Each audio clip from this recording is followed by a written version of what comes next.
जय हिंद दोस्तों, स्वागत है एक बार फिर से आपके अपने YouTube channel GS hub by DS sir में। तो कैसे हो आप लोग? उम्मीद करता हूं आप सब अच्छे होंगे। साथ ही आज की श्रृंखला में हम एक बार फिर से देखने वाले हैं एसएससी सीजीएल, याद रखेंगे एसएससी सीजीएल एग्ज़ाम 2023 के एग्ज़ाम का एनालिसिस। इसी क्रम में आज है 26 जुलाई और 26 जुलाई को आपके एसएससी सीजीएल जो टियर 1 का एग्ज़ाम चल रहा है उसके सभी शिफ्टों के लगभग महत्वपूर्ण 50 प्रश्न जो आपके बन सकते हैं उनको आज हम देखने वाले हैं। साथ ही इंपॉर्टेंट क्वेश्चन रहने वाले हैं और साथ ही कुछ इस तरह से क्वेश्चन रहेंगे। ठीक है, इन सभी का हम डिटेल से अध्ययन करेंगे और जानेंगे किस प्रकार से क्वेश्चन आने वाले दिनों में जिन भी विद्यार्थियों का एग्जाम रह गया है उनसे संबंधित पूछे जा सकते हैं। और भी बहुत सारे क्वेश्चन रहेंगे जिनका भी हम अध्ययन करेंगे। तो आप सभी से निवेदन है, इंपॉर्टेंट क्लास साबित होने वाली है। एक बार से सेशन को दोस्तों में शेयर कर दीजिए। ठीक है, जिस भी विद्यार्थी का एग्जाम रह गया है उसके लिए सेशन को आपको शेयर जरूर करना है। तो इंपॉर्टेंट क्लास है। चलते हैं आज के पहले प्रश्न की तरफ। आज का मोटिवेशन कोड जो आपको ऊर्जावान बनाएगा और मंजिल के प्रति जागरूक रखेगा। कह रहा है दोस्तों, वक्त तू कितना भी परेशान कर ले हमें, वक्त तू कितना भी परेशान कर ले हमें, लेकिन याद रखना हम किसी न किसी मोड़ पर तुझको बदल ही देंगे। ठीक है, किसी मोड़ पर तुझको बदल ही देंगे हम, याद रखेंगे। देखो, आप अपनी इस तरह की मेहनत करेंगे, इस तरह से जुनून, पागलपन और लगन रखेंगे मंजिल के प्रति, आपको मंजिल जरूर मिल जाएगी। ठीक है, वक्त 2-4 दिन का बात है, याद रखेंगे। रख हौसला, वो मंजर भी आएगा और प्यासे के पास चलकर समंदर भी आएगा।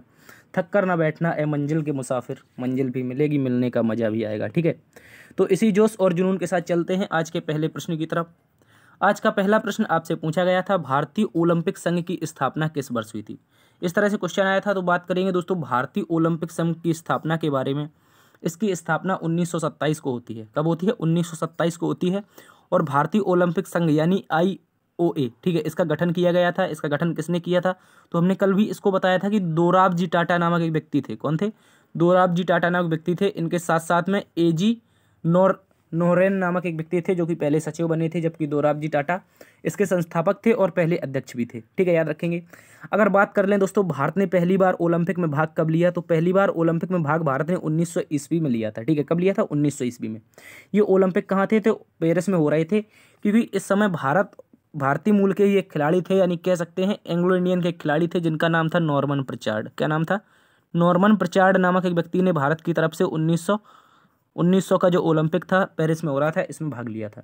अगर बात कर लेते हैं दोस्तों पहली बार ओलंपिक की शुरुआत कब हुई, तो याद रखेंगे पहली बार ओलंपिक की शुरुआत 1896 में एथेंस में की गई थी। ठीक है, याद रखेंगे, जो कि ग्रीस की राजधानी है। ठीक है, तो पहली बार ओलंपिक की शुरुआत भी 1896 में हुई थी। ये आधुनिक ओलंपिक थे। ठीक है, और बात कर लें भारतीय ओलंपिक संघ की प्रथम महिला अध्यक्ष जो कि दोस्तों PT ऊषा हैं। इन्हें दोस्तों उड़न परी के नाम से जानते हैं। किस नाम से? उड़न परी के नाम से। ठीक है, हाल ही में ये राज्यसभा में सांसद भी हैं। और PT ऊषा ही आपकी क्या है? पयोली एक्सप्रेस के नाम से जानी जाती है। ठीक है, हमने इनको कल बताया था कि ये पयोली गांव से संबंधित हैं जो कि केरल राज्य में है, इसी कारण इन्हें पयोली एक्सप्रेस कहा जाता है। ठीक है, तो इंपॉर्टेंट क्वेश्चन है, इन सभी को आप लोग याद रखेंगे। पहली बार कोई व्यक्ति यदि जिसने भारत की तरफ से भाग लिया था उसका नाम नॉर्मन प्रचार्ड था, जिसने 2 सिल्वर मेडल जीते थे। कितने मेडल जीते थे? याद रखेंगे 2 सिल्वर मेडल जीते थे। हालांकि उस समय हम अंग्रेजों के गुलाम थे, तो इसको भी आप लोग याद रख सकते हैं। ठीक है, तो बात की जाए ओलंपिक संघ की स्थापना की 1927 में हुई थी। इंपॉर्टेंट है, याद रखेंगे। चलते हैं अगले प्रश्न की तरफ। अगला प्रश्न दोस्तों कह रहा था, शिक्षा पर वुड का प्रेषण किस वर्ष हुआ था? यानी कि वुड डिस्पैच के बारे में पूछ रहा है। तो याद रखेंगे जो पहली बार शिक्षा आई थी वुड डिस्पैच के शासनकाल में, तो याद रखेंगे उसका नाम था चार्ल्स वुड। ठीक है, 1854 में। इस समय दोस्तों इस जो भारत का जो वायसराय था यानी कि गवर्नर जनरल था वो आपका लॉर्ड डलहौजी था। और याद रखेंगे इस समय एक व्यक्ति था जिसका नाम था चार्ल्स वुड। क्या नाम था? Charles Wood. इसने अंग्रेजी शिक्षा का प्रसार और प्रसार किया तथा महिलाओं को शिक्षा पर जोर देने के लिए 1854 ईस्वी में तत्काल गवर्नर जनरल डलहौजी को एक पत्र लिखा था। और दोस्तों इसी पत्र को कहा गया था शिक्षा का वुड डिस्पैच। ठीक है, याद रखेंगे, शिक्षा का वुड डिस्पैच जो आपकी 1854 में आया था, याद रखेंगे। और कौन लाया था? तो सर चार्ल्स वुड लाया था, जो डलहौजी के लिए लाया था। ठीक है, याद रखेंगे, जिसे वुड का घोषणा पत्र भी कहा जाता है। और यह कहा गया है कि प्राथमिक विद्यालयों की शिक्षा मातृभाषा में होनी चाहिए। यानी कि जो प्राथमिक स्तर की शिक्षा थी, यानी कि जो आपकी 1 से लेकर के 12 की शिक्षा थी, इसने कहा था ये शिक्षा इसकी मातृभाषा में होनी चाहिए। जबकि उच्च शिक्षा यानी कि जो विश्वविद्यालय लेवल की शिक्षा होती है, इसने ऐसा कहा था कि ये जो शिक्षा है ये अंग्रेजी माध्यम में होनी चाहिए। ठीक है, याद रखेंगे। जो विश्वविद्यालय जो आपकी बैचलर की शिक्षाएं लेते हैं आप, बैचलर ऑफ आर्ट होता है, बैचलर ऑफ साइंस होता है, यानी कि BA BSc, ये आपका उस समय कह रहा था कि जो भी होता है ये अंग्रेजी में होना चाहिए। लेकिन इसका जो प्राथमिक शिक्षा होगी वो भारतीयों की निजी भाषा में की जानी चाहिए। ठीक है, मातृभाषा में। तो ऐसा वुड डिस्पैच घोषणा पत्र था, याद रखेंगे 1854 में आया था। ठीक है, चलते हैं अगले प्रश्न की तरफ। अगला प्रश्न दोस्तों आपसे कह रहा था कथक लोक नृत्य किस घराने से संबंधित है। इस तरह से क्वेश्चन आया था, तो याद रखेंगे कथक लोक नृत्य आपका दोस्तों लखनऊ घराने से हो जाएगा। कौन से घराने से हो जाएगा? लखनऊ घराने से हो जाएगा। इंपॉर्टेंट क्वेश्चन है, याद रखेंगे। ठीक है, बात करें पंडित बिरजू महाराज की, एक भारतीय नर्तक, संगीतकार, गायक और लखनऊ घराने के जो कालका बंदगीन घराना है, कौन है? सॉरी, कालका जो बिंदादीन घराना है, इसके प्रतिपादक थे, यानी कि पंडित बिरजू महाराज ने कालका बिंदादीन घराना जो कि लखनऊ घराना है इसकी स्थापना की थी, याद रखेंगे। और इसमें बात की जाए, वह कथक के नर्तकों में महाराज परिवार के मूल वंशज थे। ठीक है, याद रखेंगे, महाराज परिवार के वंशज थे। उनके दो चाचा जिनका नाम शंभू महाराज और लच्छू महाराज है, ये भी आपके कथक से संबंधित हैं। जबकि उनके पिता जो कि अच्छन महाराज थे, जिन्हें अचल महाराज के नाम से भी जाना जाता है, ये भी इनके गुरु थे। ठीक है, तो ये भी आपके कौन से हो जाएंगे?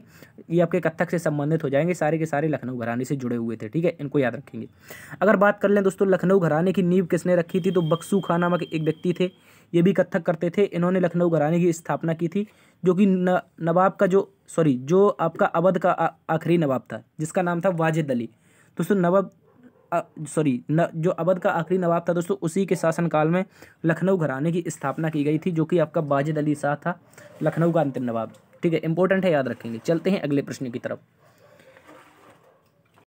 अगला प्रश्न दोस्तों हमसे कह रहा है कि पैरालंपिक का आयोजन पहली बार कब हुआ था। देखो, हमने कल चर्चा भी की थी पैरालंपिक के बारे में। तो जो पैरालंपिक गेम्स थे, इनका पहली बार आयोजन 1960 में हुआ था। ठीक है, ग्रीम्सकालीन पैरालंपिक रूप के नाम में। ठीक है, लेकिन याद रखेंगे 1960 में जो पैरालंपिक खेल थे दोस्तों, उन्हें अंतर्राष्ट्रीय स्टोक मैंडविल खेल के नाम से जाना गया था। ठीक है, अंतर्राष्ट्रीय जो स्टोक मैंडविल खेल थे, ये आपके 1948 में शुरू होते हैं, 1948 के बाद 52 और 1960 में आयोजित किए जाते हैं। ठीक है, याद रखेंगे 1960 में जो कि रोम में आपके मैंडविल गेम्स हुए थे, इन्हीं को जब इनका आयोजन हो जाता है तो इसके पश्चात इनका नाम क्या रख दिया जाता है? पैरालंपिक नाम रख दिया जाता है। ठीक है, तो याद रखेंगे पैरालंपिक गेम्स की अगर बात की जाए तो इस शब्द का इस्तेमाल पहली बार 1984 में हुआ था। अंतर्राष्ट्रीय ओलंपिक समिति के द्वारा इसको अनुमोदित किया गया था। जबकि बात करेंगे अंतर्राष्ट्रीय पैरालंपिक समिति के बारे में, तो इसका गठन 1989 में किया गया था। ठीक है, इसके अतिरिक्त आपका 1964 में, याद रखेंगे 1964 में आपका पहली बार जो पैरालंपिक थे ये आपके टोक्यो में हुए थे। ठीक है, ग्रीम्सकालीन में तो हुए ही, ग्रीम्सकालीन जो पैरालंपिक थे 1960 में ये रोम में हुए थे, लेकिन मैंडविल खेल के नाम से हुए थे। ठीक है, लेकिन जो प्रॉपर पैरालंपिक खेल के नाम से शुरू हुए थे वो आपके 1966 में टोक्यो में हुए थे। ठीक है, याद रखेंगे। तो बात कर ली जाए, भारत ने पहली बार अंतर्राष्ट्रीय पैरालंपिक गेम्स में 1968 में भाग लिया था। याद रखेंगे, आधिकारिक रूप से पैरालंपिक खेलों की शुरुआत जो थी 1964 में हुई थी, जो कि टोक्यो पैरालंपिक में हुई थी। ठीक है, ये इंपॉर्टेंट लाइन है।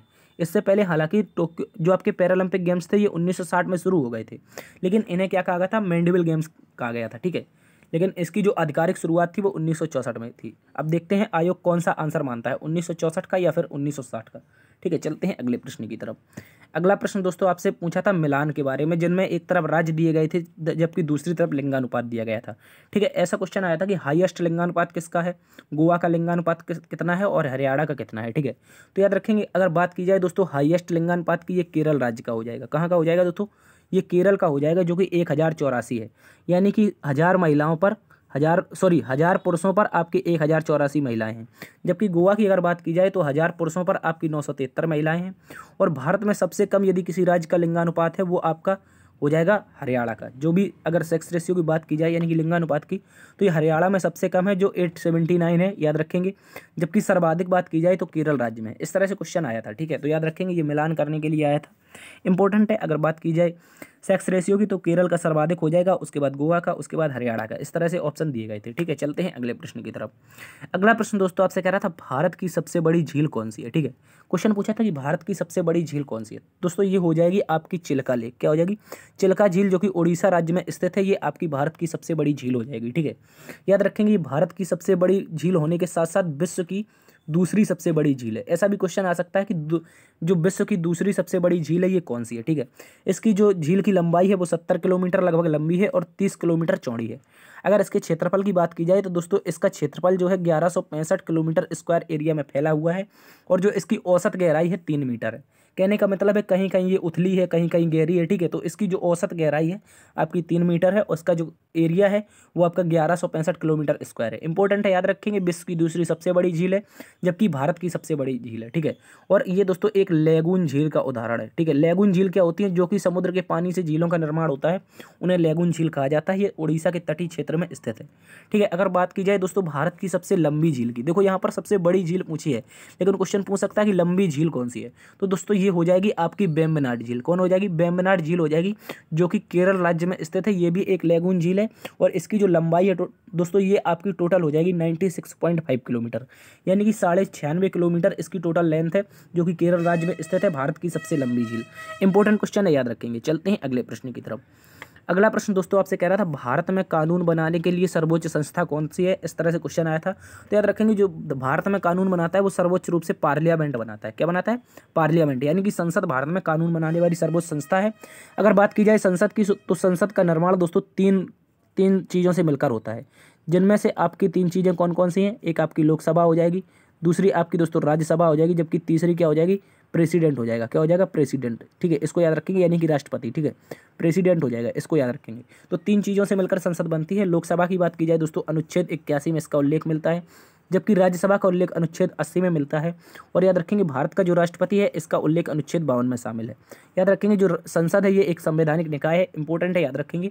और इसका जो मुख्य उद्देश्य है नीति निर्माण, यानी कि क्या है? कानून बनाना, इसका निर्माण है, इसका निर्माण करना है। और भारत में कानून बनाने वाली सर्वोच्च संस्था कौन है? तो यही हो जाएगी आपकी संसद, ठीक है। अगर बात कर लें दोस्तों भारत में कानून की जांच करने वाली सर्वोच्च संस्था कौन सी है? कानून की जांच करने वाली अगर सर्वोच्च संस्था की बात की जाए तो ये दोस्तों आपकी हो जाएगी सुप्रीम कोर्ट। क्या हो जाएगी? जो भारत का उच्चतम न्यायालय है, यही भारत में कानून की जांच करने वाली सबसे बड़ी संस्था है। इंपॉर्टेंट है, याद रखेंगे। और कानून बनाने वाली सबसे बड़ी संस्था आपकी संसद हो जाएगी। चलते हैं अगले प्रश्न की तरफ। अगला प्रश्न दोस्तों आपसे पूछ रहा था भारतीय संविधान के भाग 3 में कितने मौलिक अधिकार वर्णित हैं? इस तरह से क्वेश्चन आया था। तो याद रखेंगे भाग 3 में दोस्तों प्रत्येक नागरिक को 6 मौलिक अधिकार प्राप्त हैं। कितने? 6 मौलिक अधिकार प्राप्त हैं। तो याद रखेंगे इनमें कौन कौन से मौलिक अधिकार हो जाएंगे। इनमें से क्वेश्चन एक पहला याद रखना है, समता का अधिकार या समानता का अधिकार, जो 14 से 18 तक है। अनुच्छेद 14 से 18 तक समता का अधिकार है, जबकि स्वतंत्रता का अधिकार अनुच्छेद 19 से 22 तक है, ठीक है। इसके अतिरिक्त ये क्वेश्चन दोबारा से पूछा गया था कि शोषण के विरुद्ध अधिकार, सेकंड शिफ्ट में आया था क्वेश्चन, शोषण के विरुद्ध अधिकार किस अनुच्छेद में? तो ये भी यहीं पर हो जाएगा। तो आपका अनुच्छेद 23 और 24 में शोषण के विरुद्ध अधिकार का जिक्र मिलता है, ठीक है। इसके बाद धार्मिक स्वतंत्रता के अधिकार की बात की जाए तो अनुच्छेद 25 से लेकर 28 तक धर्म की स्वतंत्रता का अधिकार मिलता है, जबकि सांस्कृतिक और शिक्षा संबंधी अधिकार की बात की जाए दोस्तों ये हो जाएगा अनुच्छेद 30, 29, 30 में, ठीक है। इंपॉर्टेंट है, याद रखेंगे। सांस्कृतिक और शिक्षा संबंधी जो अधिकार है अनुच्छेद 29, 30 में है। और संवैधानिक उपचारों का अधिकार जो है अनुच्छेद 32 में है, ठीक है। इससे पहले दोस्तों 7 मौलिक अधिकार हुआ करते थे, लेकिन याद रखेंगे 44वां एक संविधान संशोधन होता है 1978 में। कब होता है? 1978 में 44वां संविधान संशोधन होता है। और इसी के तहत दोस्तों जो संपत्ति का मौलिक अधिकार था, कौन था? जो आपका संपत्ति का मौलिक अधिकार था दोस्तों, इसको हटा दिया जाता है, ठीक है। इस समय मोरारजी देसाई की सरकार थी। इंपॉर्टेंट है, याद रखेंगे। चलते हैं अगले प्रश्न की तरफ। अगला प्रश्न दोस्तों आपसे कह रहा था किस आईआईटी ने भारोस एंड्रॉइड सिस्टम का निर्माण किया है? बात करेंगे भारोस एंड्रॉइड सिस्टम क्या है। तो याद रखेंगे भार से हो जाएगा आपका भारत और ओएस से हो जाएगा ऑपरेटिंग सिस्टम, ठीक है। तो याद रखेंगे ये एक प्रकार का ऐसा एंड्रॉइड सिस्टम होता है जो दोस्तों जो आपका मोबाइलों में चलता है, ठीक है। भारोस जो है वो आपका ऑपरेटिंग सिस्टम है। जैसे कि आप अभी हमें सुन रहे हैं तो आप का या तो iOS होगा, यानी कि एप्पल का फ़ोन होगा तो एप्पल का iOS हो जाएगा। जबकि यदि आपके पास कोई एंड्रॉइड मोबाइल है तो वो आपका उसमें कौन सा सिस्टम काम करता है? उसमें एंड्रॉइड सिस्टम काम करता है। उसी प्रकार से भारत की एक आईआईटी है जिसका नाम है आईआईटी मद्रास। क्या नाम है? आईआईटी मद्रास नाम है, याद रखेंगे। इसी आईआईटी मद्रास के द्वारा भारोस को विकसित किया गया है, ठीक है।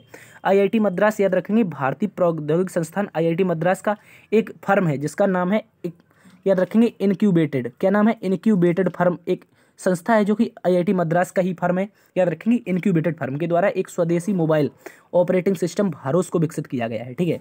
यह ऑपरेटिंग सिस्टम यूजर्स को हाईटेक सिक्योरिटी और प्राइवेसी प्रदान करता है। और नए ऑपरेटिंग सिस्टम भारोस के बारे में कहा जा रहा है कि ये भारत के 100 करोड़ मोबाइल फ़ोन के यूजर्स को लाभान्वित कर सकता है। ऐसा किसने कहा है? तो आईआईटी मद्रास ने कहा है, ठीक है। विकसित किसने किया है? आईआईटी मद्रास। और इसकी एक संस्था है जिसका नाम क्या है? इनक्यूबेटेड। इंपॉर्टेंट है, याद रखेंगे, ठीक है दोस्तों। तो इसका राइट आंसर हो जाएगा आपका आईआईटी मद्रास। इंपॉर्टेंट है। चलते हैं अगले प्रश्न की तरफ। अगला प्रश्न दोस्तों आपसे कह रहा था बहमनी साम्राज्य का संस्थापक कौन था? तो बात करेंगे अगर बहमनी साम्राज्य की तो इसका संस्थापक था दोस्तों अलाउद्दीन बहमन शाह। अलाउद्दीन बेहमन शाह के द्वारा 1347 से 1518 तक दक्कन में एक इस्लामी साम्राज्य की स्थापना की गई थी और इसकी अगर स्थापना की बात की जाए तो 3 अगस्त को हुई थी। ठीक है, तुर्क अफगान सूबेदार था एक, याद रखेंगे, जिसका नाम था अलाउद्दीन बेहमन शाह। इसी ने बेहमनी साम्राज्य की स्थापना की थी। ठीक है, और जो इसका प्रतिद्वंदी हिंदू साम्राज्य था उसका नाम था विजयनगर साम्राज्य, जिसकी स्थापना दोस्तों 1336 में, याद रखेंगे, 1336 में हरियर और बुक्का ने की थी। ठीक है, अगर बात करें बेहमनी साम्राज्य की तो इसका विघटन 1518 में हो गया था। ठीक है, यानी कि 1518 में दोस्तों बेहमनी साम्राज्य कई भागों में टूट गया, जिसके फलस्वरूप ये गोलकोंडा, बीजापुर, बीदर, बीरार और अहमदनगर जैसे साम्राज्यों का उदय हुआ था। ठीक है, तो जो बेहमनी साम्राज्य का विघटन हुआ था तो उसमें से कितने साम्राज्य बने थे? 5 साम्राज्य बने थे, जिनमें से आपका गोलकोंडा, बीदर, बीजापुर, बीरार, अहमदनगर। ठीक है, ये सारे के सारे जब मिले थे तो इन लोगों ने मिलकर के, ठीक है, ये पांचों जो साम्राज्य थे इन्होंने मिलकर के विजयनगर साम्राज्य पर हमला किया था। और 1565 में एक युद्ध होता है तालीकोटा का युद्ध। इसी तालीकोटा के युद्ध के पश्चात भी विजयनगर साम्राज्य का विघटन हो जाता है। ठीक है, तो इसको आप लोग अच्छे से याद रखेंगे। बेहमनी साम्राज्य की स्थापना अलाउद्दीन बेहमन शाह ने की थी। चलते हैं अगले प्रश्न की तरफ। अगला प्रश्न दोस्तों कह रहा था अलरमेल बल्ली भरतनाट्यम के अतिरिक्त कौन सा नृत्य करती हैं? तो याद रखेंगे अलरमेल बल्ली, ऐसा क्वेश्चन कल एक और भी पूछा गया था, जिसमें पूछा था आपसे जो आपकी कोई एक नर्तकी थी वो पूछा था इसके अलावा कौन सा और डांस करती हैं। उसी प्रकार आज क्वेश्चन पूछा कि अलरमेल बल्ली भरतनाट्यम के अतिरिक्त कौन सा डांस करती हैं। तो याद रखेंगे ये आपकी ओडिसी की भी एक नर्तक थी। ठीक है, भरतनाट्यम के साथ साथ अलरमेल बल्ली आपकी ओडिसी करती थी। ठीक है, ये एक अग्रणी भारतीय शास्त्रीय नर्तक और कोरियोग्राफर हैं। और भारतीय शास्त्रीय नृत्य शैली में जो भरतनाट्यम की एक शैली है जिसका नाम है पंडनल्लूर, क्या नाम है? याद रखेंगे, पांडनल्लूर एक शैली है दोस्तों, इसी शैली से संबंधित थी आपकी अलरमेल बल्ली। ठीक है, पांडनल्लूर जो शैली है इसका जो प्रतिपादन किया था वो आपका अलरमेल बल्ली ने ही किया था। इंपॉर्टेंट है, याद रखेंगे। ठीक है, इसके अतिरिक्त चर्चा करें 1984 में इन्होंने चेन्नई में दीपशिखा डांस फाउंडेशन की स्थापना की और यह वहीं पर आज भी आपकी क्या सिखाती हैं? डांस सिखाती हैं। कौन? जिनका नाम है अलरमेल बल्ली। इंपॉर्टेंट है, ये ओडिसी और आपकी भरतनाट्यम से संबंधित थी। ठीक है, चलते हैं अगले प्रश्न की तरफ। अगला प्रश्न दोस्तों आपसे देख लेते हैं कुछ भारत के शास्त्रीय नृत्य हैं और उनकी उत्पत्ति से संबंधित राज्य, जिनमें से अगर कथक की बात की जाए तो उत्तर प्रदेश में इसका उद्गम हुआ है, जबकि कुचिपुड़ी आपका आंध्र प्रदेश में, ओडिसी ओडिशा में, कथकली केरल में, सत्रिया असम में, मणिपुरी मणिपुर में और मोहिनी अट्टम आपका केरल में हो जाएगा। ये सारे के सारे भारत के कुल प्रमुख 8 शास्त्रीय नृत्य हैं। इंपॉर्टेंट है, याद रखेंगे। और नवा जो आपका शास्त्रीय नृत्य है वो आपका अर्धशास्त्रीय नृत्य है। ठीक है, जो अर्धशास्त्रीय नृत्य है इसका नाम क्या है? इसका नाम आप लोग छाप के बताएंगे। ये 3 राज्यों में मनाया जाता है। ठीक है, तो आप लोग बताएंगे इसका नाम क्या है। ठीक है, जो नवा अर्थशास्त्रीय नृत्य है इसका नाम हो जाएगा दोस्तों छऊ। ठीक है, क्या हो जाएगा? छऊ। इंपॉर्टेंट है, याद रखेंगे। 8 शास्त्रीय नृत्य जबकि नवा अर्धशास्त्रीय नृत्य जिसका नाम छऊ है ये आपका पश्चिम बंगाल, झारखंड और उड़ीसा में मनाया जाता है। ठीक है, तो चलते हैं अगले प्रश्न की तरफ।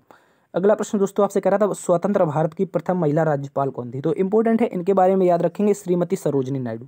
श्रीमती सरोजिनी नायडू भारत की प्रथम महिला राज्यपाल थी और इनका जो कार्यकाल था वो 1947 से 1949 तक चला था। ठीक है, याद रखेंगे। ये कहाँ की थी? तो उत्तर प्रदेश की राज्यपाल थी। कहाँ की? याद रखेंगे, श्रीमती सरोजिनी नायडू जो उत्तर प्रदेश की प्रथम महिला राज्यपाल थी। इंपॉर्टेंट है, याद रखेंगे। इसके अतिरिक्त बात कर लेते हैं सरोजिनी नायडू कांग्रेस के 1925 में जो कानपुर अधिवेशन हुआ था दोस्तों, इसकी प्रथम भारतीय महिला अध्यक्ष थी। ठीक है, इसके अतिरिक्त 1917 का जो कलकत्ता अधिवेशन था यहाँ की अध्यक्षता आपकी एनी बेसेंट ने की थी, जो कि प्रथम महिला अध्यक्ष थी, जबकि प्रथम भारतीय महिला अध्यक्ष श्रीमती सरोजिनी नायडू कानपुर अधिवेशन की अध्यक्ष थी। ठीक है, अगर बात करें भारत की प्रथम महिला मुख्यमंत्री के बारे में तो ये श्रीमती सुचेता कृपलानी थी, ये भी उत्तर प्रदेश की ही मुख्यमंत्री थी। ठीक है, इसके अतिरिक्त यदि चर्चा करें दोस्तों भारत की प्रथम महिला लोकसभा स्पीकर के बारे में तो श्रीमती मीरा कुमार भारत की प्रथम लोकसभा स्पीकर थी। इसके अतिरिक्त भारत की प्रथम महिला मुख्य चुनाव आयुक्त आपकी कार्यवाहक के रूप में रही थी BS रमा देवी। ठीक है, इन सब प्रथम महिलाओं के बारे में याद रखेंगे, इनसे कोई ना कोई क्वेश्चन बार बार पूछा जाता है। इसके अतिरिक्त एक क्वेश्चन और बनेगा कि बजट प्रस्तुत करने वाली प्रथम महिला कौन थी? क्या क्वेश्चन पूछ लेगा, बजट प्रस्तुत करने वाली प्रथम महिला कौन थी? इस तरह से क्वेश्चन बन सकता है, तो याद रखेंगे श्रीमती इंदिरा गांधी। ठीक है, श्रीमती इंदिरा गांधी ने प्रधानमंत्री रहते ही बजट प्रस्तुत किया था। ठीक है, तो बजट प्रस्तुत करने वाली प्रथम महिला इंदिरा गांधी हो जाएंगी और इंदिरा गांधी आपकी प्रथम भारतीय महिला प्रधानमंत्री भी थी। ठीक है, इंपॉर्टेंट है, याद रखेंगे। चलते हैं अगले प्रश्न की तरफ। अगला प्रश्न दोस्तों आपसे पूछा था बिहू त्यौहार एक साल में कितनी बार मनाया जाता है? इस तरह से क्वेश्चन आया था कि असम में बिहू त्यौहार कितनी बार एक साल में मनाया जाता है? दोस्तों याद रखेंगे, ये 3 बार मनाया जाता है। 3 बार मनाया जाता है। इंपॉर्टेंट है, एक साल में 3 बिहू मनाए जाते हैं, जिनमें बोहाग बिहू बैसाख और अप्रैल माह के मध्य मनाया जाता है, माघ बिहू जनवरी के मध्य में मनाया जाता है, जबकि कटी बिहू कार्तिक माह और अक्टूबर के मध्य मनाया जाता है। ठीक है, याद रखेंगे। इसके अतिरिक्त बात की जाए बिहू के बारे में, तो प्राचीन काल में असम के राज्य से ही मनाया जा रहा है। ठीक है, तो प्राचीन काल से ही ये कहाँ पर मनाया जा रहा है, असम में मनाया जा रहा है। बिहू एक प्रमुख त्यौहार है जो कि तीनों फसलों के रूप में मनाया जाता है। इंपॉर्टेंट है, याद रखेंगे। ये जो माघ बिहू है दोस्तों, ये आपका मकर संक्रांति के नाम से जाना जाता है। जो हम उत्तर प्रदेश में मकर संक्रांति मनाते हैं, वही आपके जहाँ असम में जाते हैं तो इसे माघ बिहू के नाम से जानते हैं। ठीक है, मकर संक्रांति को। इंपॉर्टेंट है, याद रखेंगे। ठीक है, और आपका साजी जो त्यौहार है ये कहाँ पर मनाया जाता है मकर संक्रांति के रूप में, ये आपका हिमाचल प्रदेश में मनाया जाता है। ठीक है, चलते हैं अगले प्रश्न की तरफ। अगला प्रश्न दोस्तों आपसे पूछा था, नाबार्ड की स्थापना किस वर्ष हुई थी। इंपॉर्टेंट क्वेश्चन है, याद रखेंगे। 12 जुलाई 1982 को दोस्तों शिवरमन समिति की सिफारिश पर नाबार्ड की स्थापना होती है। ठीक है, इसका जो इसका फुल फॉर्म होता है वो national agriculture bank for rural development, इस तरह से होता है। ठीक है, इंपॉर्टेंट है, याद रखेंगे। अगर बात करें दोस्तों भारतीय संसद के एक अधिनियम के तहत राष्ट्रीय कृषि एवं ग्रामीण विकास बैंक की यानी कि नाबार्ड की स्थापना 12 जुलाई 1982 को की गई थी। और अगर इसके मुख्यालय की चर्चा करें दोस्तों, इसका मुख्यालय मुंबई भारत में स्थित है। ठीक है, और बात की जाए इसका गठन जो 30 मार्च को दोस्तों एक समिति बनी थी, जिसको अभी हमने बताया शिवरमन समिति जो थी, ये 30 मार्च 1979। ठीक है, क्वेश्चन पूछ सकता है कि शिवरमन समिति कब बनी थी, तो 30 मार्च 1979 को भारत सरकार के योजना आयोग के पूर्व सदस्य श्री बी शिवरमन की अध्यक्षता में एक समिति का निर्माण होता है, जिसके तहत दोस्तों नाबार्ड की स्थापना होती है। ठीक है, अगर बात कर लें नाबार्ड के वर्तमान अध्यक्ष के बारे में, तो श्री के वी साजी। ठीक है, श्री साजी के वी इसके वर्तमान में अध्यक्ष हैं। श्री साजी के वी नाबार्ड के कार्यभार आपका कब से संभाला है, तो याद रखेंगे 7 दिसंबर 2022 से ये नाबार्ड के अध्यक्ष बने हुए हैं। इंपॉर्टेंट है, याद रखेंगे। चलते हैं अगले प्रश्न की तरफ। दोस्तों इसका कार्य क्या है, तो याद रखेंगे कृषि के क्षेत्र में किसानों को लोन उपलब्ध कराना ही नाबार्ड का कार्य होता है। ठीक है, चलते हैं अगले प्रश्न की तरफ। अगला प्रश्न दोस्तों आपसे पूछ रहा था, दीवान ए बंदगान का गठन किसके द्वारा किया गया था। तो दोस्तों बात करते हैं दीवान ए बंदगान के बारे में। इसका गठन दोस्तों फिरोज शाह तुगलक ने किया था। याद रखेंगे ये क्या था, ये एक दास संगठन था। कैसा था, दास संगठन। ठीक है, याद रखेंगे, इंपॉर्टेंट क्वेश्चन है। ठीक है, दीवान ए बंदगान गुलामों का एक विभाग था। फिरोज शाह तुगलक के पास लगभग 1,80,000 से अधिक गुलाम थे। ठीक है, और याद रखेंगे जो दीवान ए बंदगान था, ठीक है, दास संगठन जिसके नाम से जानते हैं दीवान ए बंदगान, इसका जो अधिकारी होता था, मुख्य होता था, उसे अर्ज ए बंदगान कहा जाता था।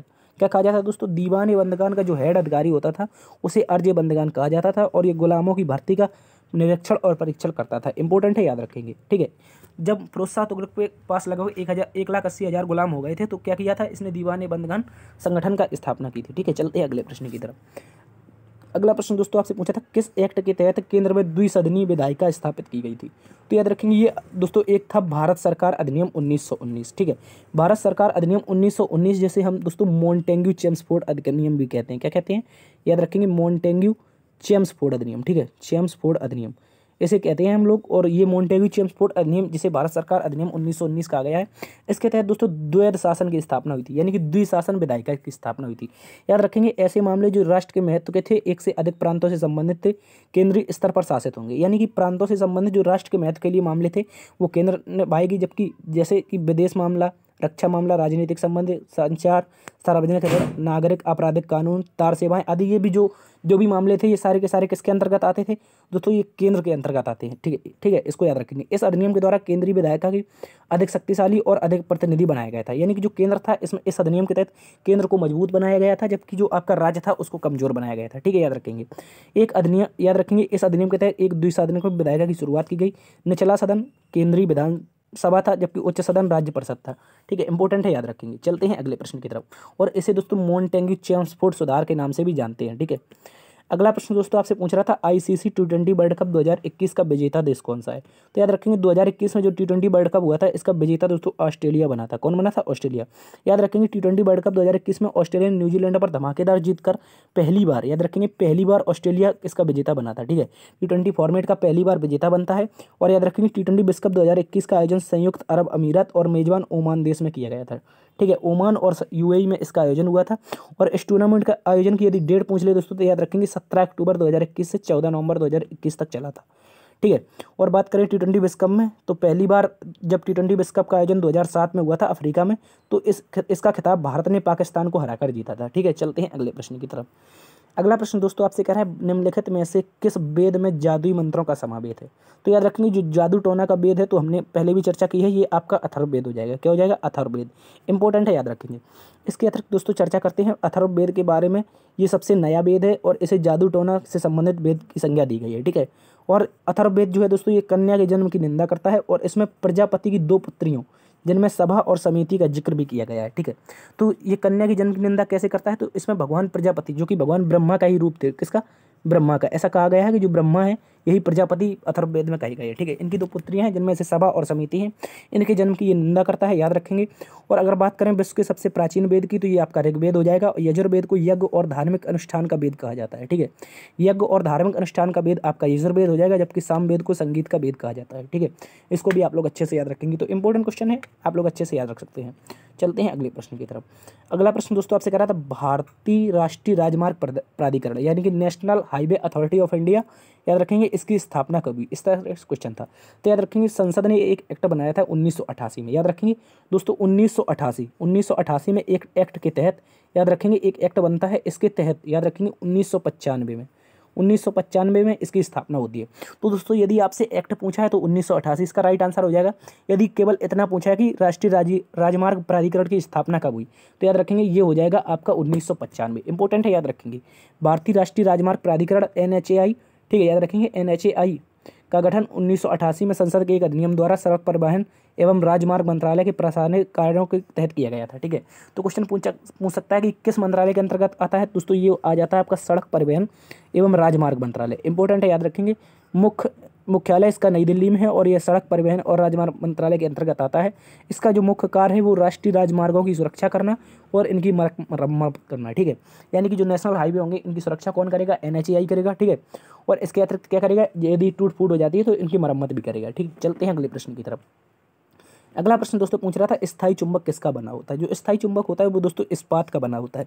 अगर बात कर लें इस्पात में आता क्या क्या है, तो स्थायी चुंबक की बात की जाए स्टील, निकेल, कोबाल्ट जैसी जो धातुएं होती हैं ये सारी की सारी इस्पात के अंतर्गत आती हैं और इन्हीं से बना होता है आपका क्या, स्थायी चुंबक। इंपॉर्टेंट है, याद रखेंगे। स्थायी चुंबक की जो शक्ति होती है वो शीघ्र नष्ट नहीं होती है।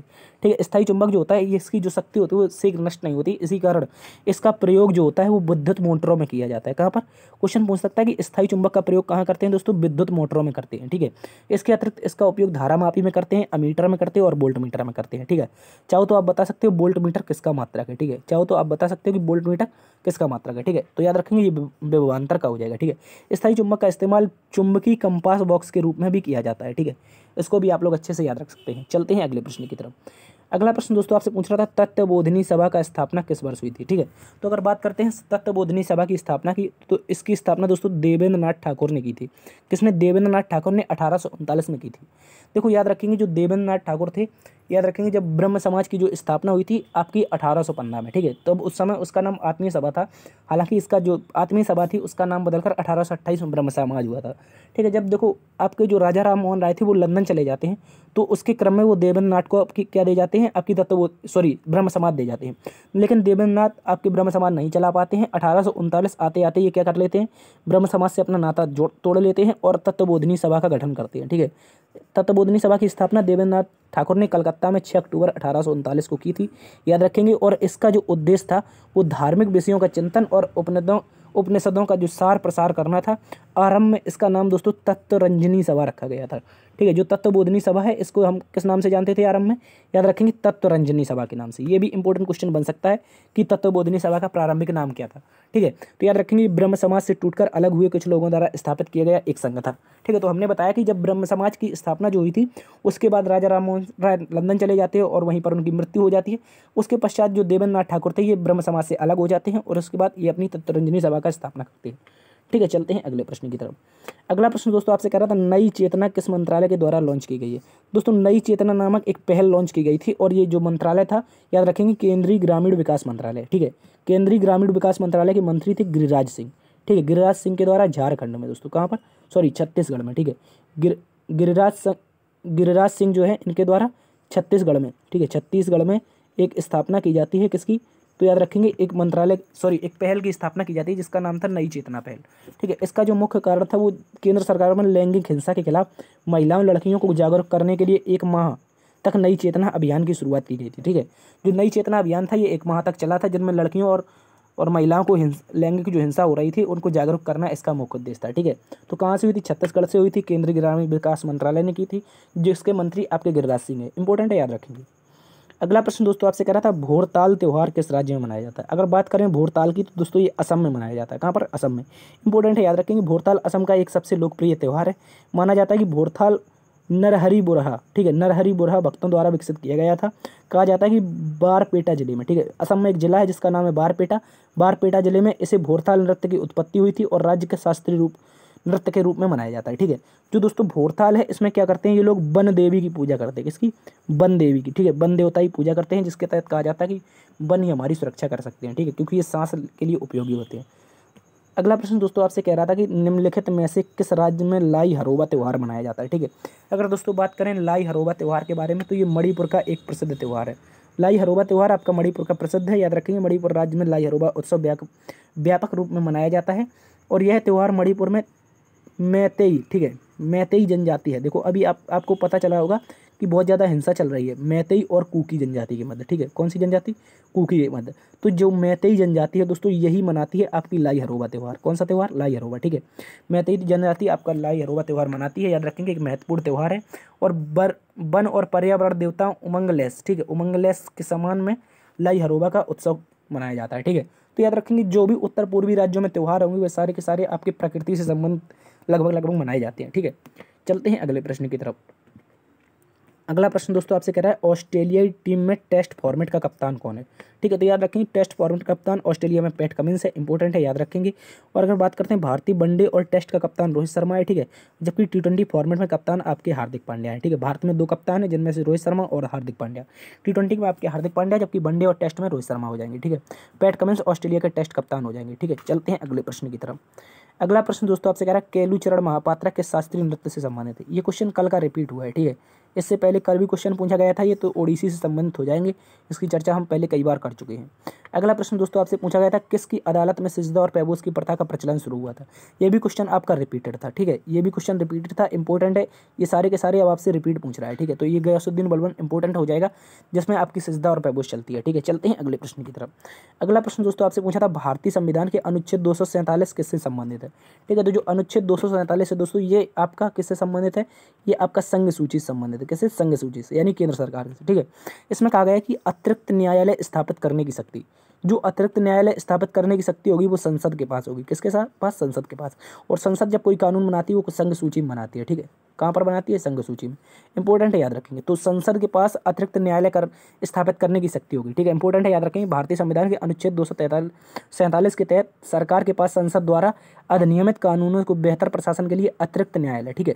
यानी कि जो भी कानून आपके बनाए गए हैं, यानी कि बेहतर प्रशासन होगा, तो उसके तहत अतिरिक्त न्यायालय के स्थापित करने की शक्ति दी गई है, जिसे चेक से संबंधित प्रक्रम लिखित अधिनियम में शामिल किया गया है, ठीक है। तो याद रखेंगे एक अधिनियम के तहत कोई भी अतिरिक्त न्यायालय की स्थापना की जा सकती है, ठीक है। चलते हैं अगले प्रश्न की तरफ। अगला प्रश्न दोस्तों आपसे कह रहा था पंडित रविशंकर को 1967 में ग्रैमी पुरस्कार किस कंसर्ट के लिए मिला था, ठीक है। तो पंडित रविशंकर को 1967 में जो ग्रैमी पुरस्कार मिला था वो आपका बेस्ट मीट्स ईस्ट के लिए मिला था। किसके लिए? तो बेस्ट मीट्स ईस्ट के लिए। इंपॉर्टेंट है, याद रखेंगे। इसके अतिरिक्त दोस्तों पंडित रविशंकर को कुल 5 ग्रैमी मिले हैं। कितने मिले हैं? याद रखेंगे, 5 ग्रैमी पुरस्कार मिले हैं, ठीक है। तो बात कर लेते हैं इनके 5 ग्रैमी पुरस्कार पाँचों ग्रैमी पुरस्कार के बारे में। कौन कौन से हैं? 1967 में, याद रखेंगे, सर्वश्रेष्ठ चैम्बर संगीत के लिए किसके मिला था? बेस्ट मीट ईस्ट के लिए, ठीक है। ये हमने अभी आपको बताया था, ठीक है। इसके अतिरिक्त 1973 में सर्वश्रेष्ठ एल्बम के लिए मिला था, जो द कंसर्न्ड फॉर बांग्लादेश, ठीक है, कंसर्न्ड फॉर बांग्लादेश, याद रखेंगे, इसके लिए मिला था। इसके अतिरिक्त सर्वश्रेष्ठ विश्व संगीत एल्बम, ठीक है, सर्वश्रेष्ठ विश्व संगीत एल्बम जैसे फुल सर्कल, ठीक है, फुल सर्कल कार्नेगी हॉल 2000, ठीक है। तो 2002 में इसके लिए मिला था आपका बेस्ट संगीत एल्बम के लिए, ठीक है। और विश्व का सर्वश्रेष्ठ संगीत एल्बम के लिए एक बार फिर से मिला था इन्हें द लिविंग रूम सेशंस, ठीक है, द लिविंग रूम सेशंस के लिए 2013 में मिला था। जबकि 55वें ग्रैमी वार्षिक अवार्ड के लिए इन्हें लाइफ टाइम अचीवमेंट पुरस्कार से भी सम्मानित किया गया, ठीक है। तो ये पाँचों के पाँच आपके ग्रैमी पुरस्कार थे जो पंडित रविशंकर से संबंधित थे। इंपॉर्टेंट है, याद रखेंगे, ठीक है। इसके अतिरिक्त इनको कई पुरस्कार मिले हैं, जैसे पद्मश्री, पद्म विभूषण, पद्म भूषण, ये सारे के सारे सम्मान इनको प्राप्त हो चुके हैं, ठीक है। तो चलते हैं अगले प्रश्न की तरफ। अगला प्रश्न दोस्तों आपसे कह रहा था किस संविधान संशोधन के तहत 6 से 14 वर्ष के बच्चों को निःशुल्क शिक्षा का प्रावधान किया गया है। ये भी इंपॉर्टेंट है, याद रखेंगे। 86वां संविधान संशोधन अधिनियम 2002 के तहत भारतीय संविधान में व्यवस्था की गई है कि जो आपका अनुच्छेद 45 था, भारतीय संविधान का जो अनुच्छेद 45 था, ये आपका कहाँ पर था? पहले ये आपका अनुच्छेद 45 डीपीएसपी में था, लेकिन 86वें संविधान संशोधन के तहत डीपीएसपी से उठाकर इसे कहाँ कर दिया, फंडामेंटल राइट में कर दिया, यानी कि मौलिक अधिकार में। और दोस्तों इसको अनुच्छेद 21A में जोड़ा गया। कहाँ पर जोड़ा गया, अनुच्छेद 21A में। पहले ये 45 था, लेकिन इसे बाद में अनुच्छेद 21A में जोड़ा जाता है, जिसके तहत याद रखेंगे 6 से जो 14 वर्ष के विद्यार्थी होंगे, बच्चे होंगे, उनको निःशुल्क शिक्षा का प्रावधान किया गया है। ठीक है, और इसी के साथ इसे 11वां मौलिक कर्तव्य भी घोषित किया गया था। ठीक है, तो आपका फंडामेंटल राइट बना, इसके साथ साथ आपका क्या बना, फंडामेंटल ड्यूटी भी बना था। ठीक है, 86वां संविधान संशोधन इंपॉर्टेंट है, 2002 के अधिनियम के तहत हुआ था। चलते हैं अगले प्रश्न की तरफ। अगला प्रश्न दोस्तों आपसे पूछा, गांधी जी ने किसके बुलाने पर चंपारण आंदोलन किया था। तो दोस्तों ये बात है 1916 की। कब की, 1916 में दोस्तों चल रहा था लखनऊ अधिवेशन। कौन सा, लखनऊ अधिवेशन। इंपॉर्टेंट है, याद रखेंगे। इसी अधिवेशन में गांधी जी से एक व्यक्ति मिलता है जिसका नाम है राजकुमार शुक्ल। क्या नाम है, राजकुमार शुक्ल नाम का व्यक्ति था। इसने महात्मा गांधी से दिसंबर 1916 में कांग्रेस के लखनऊ अधिवेशन में भाग लिया था। इसी आयोजन में उनकी मुलाकात, गांधी जी की मुलाकात एक ऐसे शख्स की हुई जिसने राजनीति की दिशा बदल कर रख दी। यानी कि जो गांधी जी की राजनीतिक दिशा बदलने का श्रेय जाता है, इस शख्स का नाम था राजकुमार शुक्ल, यानी कि राजकुमार शुक्ल को ही जाता है। ठीक है, याद रखेंगे। राजकुमार शुक्ल ने सीधे साधे जिद्दी शख्स ने उन्हें इस इलाके में किसानों की पीड़ा को समझाया। यानी कि जो चंपारण था, वहाँ पर किसानों को किस प्रकार से पीड़ा दी जा रही थी, अंग्रेजों के द्वारा उनका किस प्रकार से शोषण किया जा रहा था, ये सारी की सारी दास्तान गांधी जी को बताई। ठीक है, और इसे दूर करने के लिए आग्रह भी किया था। तो गांधी जी ने कहा था चलो हम चलते हैं, और अगली वर्ष ही 1917 में दोस्तों गांधी जी ने क्या कर दिया था, चंपारण सत्याग्रह कर दिया था। ठीक है, जिसके तहत चंपारण के किसानों को वहाँ पर मुआवजा भी दिलवाया था, और वहाँ की जो खेती थी वो भी आपकी जो नील की खेती थी उसको भी बंद करवाया था। ठीक है, तो गांधी जी की जो पहला आंदोलन करवाने का जो श्रेय है वो राजकुमार शुक्ल को कहीं ना कहीं जाता है। ठीक है, अगर ना गांधी जी राजकुमार शुक्ल से मिले होते, ना ही इतने आगे तक पहुंच पाते। ठीक है, हालांकि ऐसा माना जाता है कि जो होता है वो समय के अनुसार ही होता है। ठीक है, तो 1916 के अधिवेशन में राजकुमार शुक्ल से मिलते हैं लखनऊ में गांधी जी। ठीक है, तो याद रखेंगे राजकुमार शुक्ल इंपॉर्टेंट है। अगला प्रश्न आपसे, तो ये थी साथी आज की क्लास, लेकिन इससे पहले दोस्तों एक और प्रश्न था जो आपके लिए इंपॉर्टेंट बन सकता है। ठीक है, तो इस अगर इंपॉर्टेंट क्वेश्चन की बात की जाए, कौन सा था कि जो मगध साम्राज्य, इस तरह से क्वेश्चन आया था, मगध साम्राज्य। ठीक है, मगध साम्राज्य किन दो नदियों के मध्य था। तो इनमें से दो नदियां हो जाएंगी। एक दोस्तों इस तरह से आपकी गंगा नदी जाती है। कौन सी, गंगा नदी। ठीक है, और गंगा की दूसरी सहायक नदी है जो कि अमरकंटक से निकलती है, जिसका नाम है सोन नदी। कौन सी नदी, सोन नदी। इन दोनों नदियों के मध्य स्थित था आपका मगध साम्राज्य। इंपॉर्टेंट है, याद रखेंगे। ठीक है, तो मगध साम्राज्य इस प्रकार से बिहार के क्षेत्र में गंगा और सोन नदी के क्षेत्र में क्या था, दोनों के बीच स्थित था। इंपॉर्टेंट है, इसको याद रखेंगे। मगध साम्राज्य किन दो नदियों के बीच स्थित था, गंगा और सोन। ठीक है, तो ये थी साथी आज की क्लास। उम्मीद करता हूँ आज की क्लास और एनालिसिस आपको पसंद आया है। यदि पसंद आया होगा तो एक बार से सेशन को लाइक कर दीजिए, दोस्तों में सेशन को शेयर करिए।